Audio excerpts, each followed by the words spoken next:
আসসালামু আলাইকুম। আজকে বাংলাদেশে সুখ চলছে, রাষ্ট্রীয় সুখ চলছে। আপনারা হয়তো সবাই জানেন যে গতকাল থেকে আজ পর্যন্ত রাজধানী ঢাকায় একটি যুদ্ধ বিমান বিধ্বস্ত হয়েছে, ধ্বংস হয়েছে। সেই মাইলস্টোন স্কুল অ্যান্ড কলেজ, সেই দিয়াবাড়ি উত্তরার। আর মাত্র যদি 10টা মিনিট পরে যদি বিমানটা আসতে পড়তো, তাহলে এই কচিকাঁচা ছেলেমেয়েগুলো হয়তো তাদের বাড়িতে ফিরে যেত। নির্মম কি এক পরিহাস, আসলে নির্মম এক পরিহাস যে যে লেফটেন্যান্ট তৌকির, ওনার এটাই ছিল শেষ ট্রেনিং। কারণ এই ট্রেনিংটা শেষ করতে পারলে আপনার তার আর ট্রেনিংয়ে বেশি অংশগ্রহণ করতে হতো না। এবং কি যে ট্রেনিং তিনি করতেছিলেন, এটা চূড়ান্ত ট্রেনিং। এখানে কোনো কো পাইলট, কোনো ইনস্ট্রাক্টর, কোনো কিছু না নিয়ে, মানে একাই মূলত বিমান উড্ডয়ন করতে হয়। এবং কি যখন উনি বিমান সেই কুর্মিটোলা রানওয়ে থেকে যখন বিমানটা আপনার ফ্লাই করে, ভালোভাবেই ফ্লাই করতেছিল, কিন্তু রামপুরা, বাড্ডা, হাতিরঝিল এইসবের আকাশ দিয়ে যখন তিনি উঠতেছিল, হঠাৎ করে চিন্তা করলো, দেখতেছে তিনি যে বিমানটি আপনার আকাশের সাথে ভাসতেছে না, মানে যেন নিচে নিচে আসতেছে। তখন তিনি কন্ট্রোল রুমের সাথে যোগাযোগ করেছিল, যে বলেছিল যে তার কোনো কারিগরি ত্রুটি আর কি হয়েছে। কন্ট্রোল রুম বলেছিল যে দ্রুত যেন তিনি ইজেক্ট করে আর কি। ইজেক্ট হচ্ছে যে বিমানের পাইলটদের জন্য একটা নিরাপত্তা ব্যবস্থা। যদি কোনো অনাকাঙ্ক্ষিত দুর্ঘটনা ঘটে, তাহলে তাদের ওই ইজেট যা আছে, আলাদা প্যারাশুট, সেটা দিয়ে তিনি নিরাপদে বিমান থেকে জাম্প করে চলে আসতে পারেন। কিন্তু পাইলট চিন্তা করছিল যে বাংলাদেশের তো রাষ্ট্রীয় সম্পদ, তাই না? বাংলাদেশের বিমানগুলো তো রাষ্ট্রীয় সম্পদ।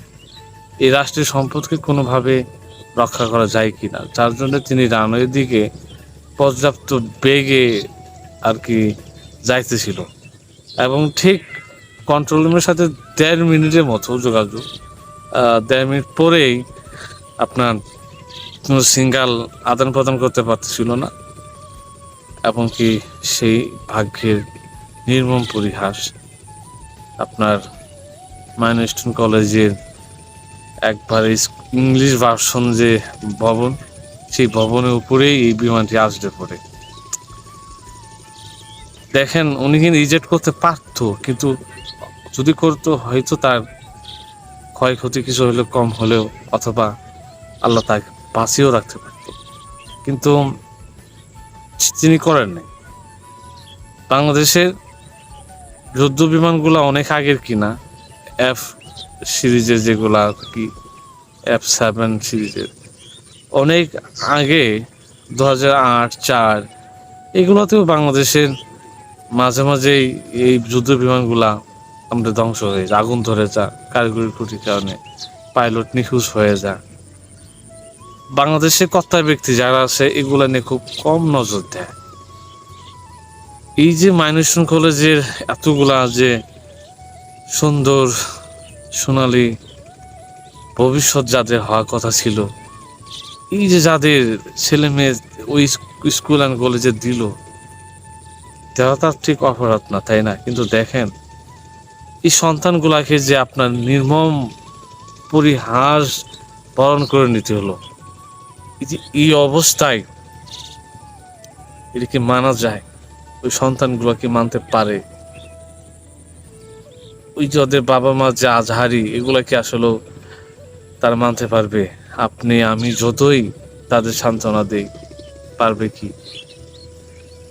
এখন প্রসঙ্গ আসে আরেকটা নিয়ে। এই যে বাংলাদেশে যে সিস্টেম যে চলছে, আসলে বললে সমস্যা, আবার না বললেও থাকতে পারি না। কারণ চিন্তা করে দেখেন, এই ঢাকায় কমসে কম মানুষ 3, 4, 5 কোটি মানুষের মতো বসবাস।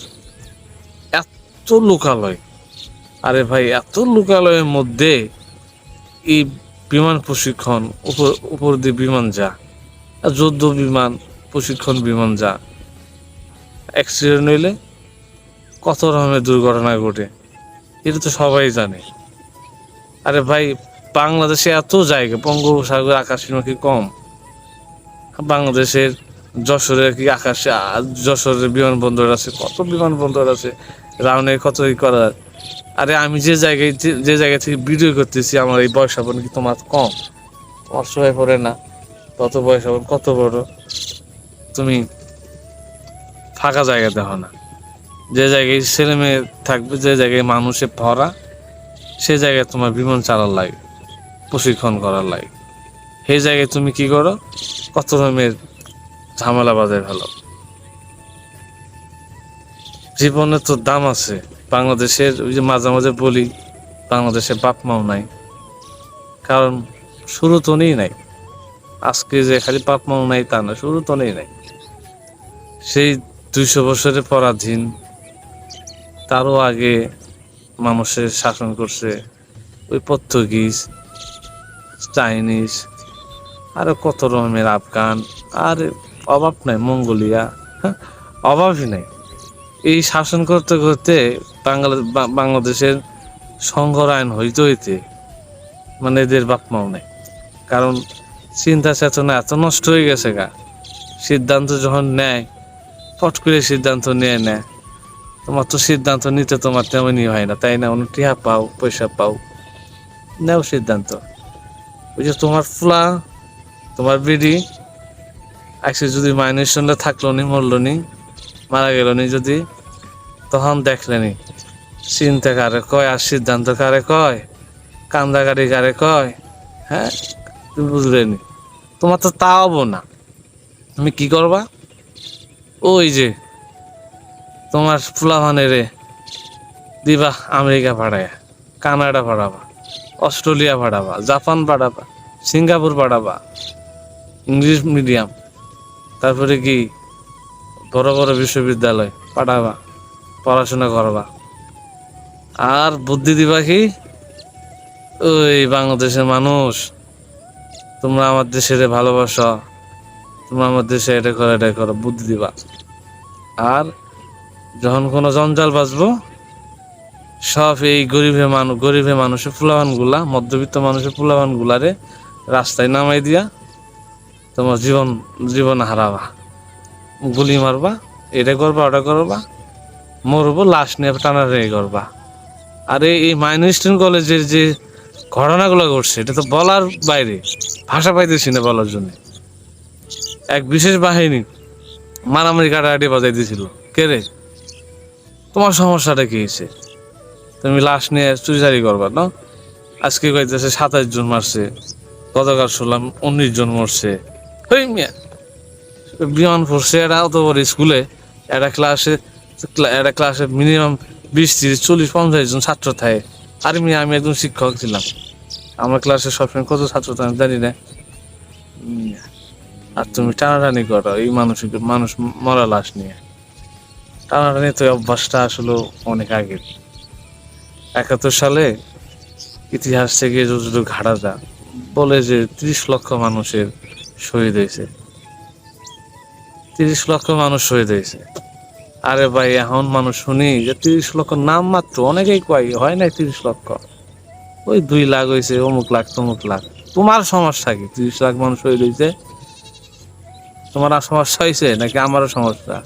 আমার সমস্যা নাই। 30 লাখ মরছে, হ্যাঁ মরছে, শেষ, আন্দাজ করে কইছে মরছে। তোমার আমার সমস্যা কি? তোমার কি লাগছে যে লাশ চুরি করে নিয়ে হেরে আরেক জায়গায় দাও? তোমার সংখ্যায় গুনতে তোমার অসুবিধা কি? ওই যে কি করলো 90-এর আন্দোলনে গুলি করে ছাত্র মারলো কত, তাও লাশ নেয় ফাড়াফাড়ি। এই সম্প্রতি যে জুলাই আন্দোলন হইলো, গুলি করে মানুষই মেরে ফেলাই দেয়, ওরে বাপরে বাপ। আর পশুর নালা গুলি করে মানুষ মারে, এইভাবে মারে, লাশ নিয়ে টানাটানি, মানুষ মরে নেই কম ঠম। মাইনস্টোনে বিমান ভরে মানুষ মরে, তাও করলে যে মানুষ মরে নাই কম, সংখ্যায় কম, লুকায় রাখে। আর রিক্সাওয়ালারা কি করছে জানেন?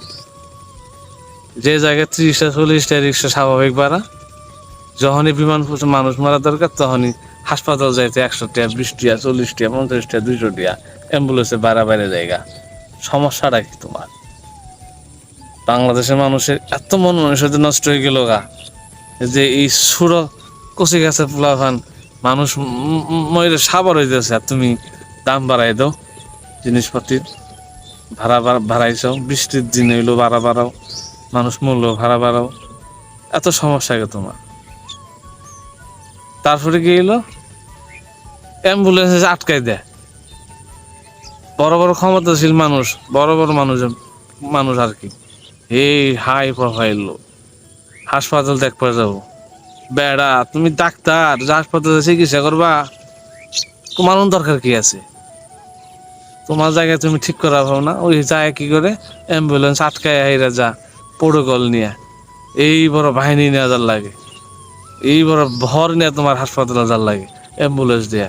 বেড়া ওই হাসপাতালে যে মরতেছে, আর যে ওই যে স্কুল কলেজ মাইনরের যে পোলাহনগুলো আহত হয়েছে, ওরা ভবিষ্যৎ প্রধানমন্ত্রী, আর এই দেশের ভবিষ্যৎ রাষ্ট্রপতি। তুমি বেড়া বয়সটা শেষ, পা গেছে কবর পর্যন্ত তোমার এখন, আর তুমি মানুষ আটকাও, অ্যাম্বুলেন্স আটকাও না। ওই অ্যাম্বুলেন্সে শুয়ে আছে কারা জানো? ওই অ্যাম্বুলেন্সে ভবিষ্যৎ রাষ্ট্রপতি শুয়ে আছে, ভবিষ্যৎ প্রধানমন্ত্রী শুয়ে আছে। আর অ্যাম্বুলেন্স আটকে তুমি হসপিটালে যাও, ডাক্তার না ঘুমে গেছো না। আজকে যে ভিডিওটা কথা বলছি, খুবই মর্মাহত মন, দুঃখ প্রকাশ করছে। আসলে সত্যি দুঃখ প্রকাশ করছে বাংলাদেশের সিস্টেমগুলো নিয়ে। বাংলাদেশে একজন সচেতন নাগরিক হিসাবে খুবই দুঃখ প্রকাশ করছি। সান্ত্বনা দেওয়ার ভাষা নাই এই মাইনর স্কুল অ্যান্ড কলেজে অভিভাবকদের।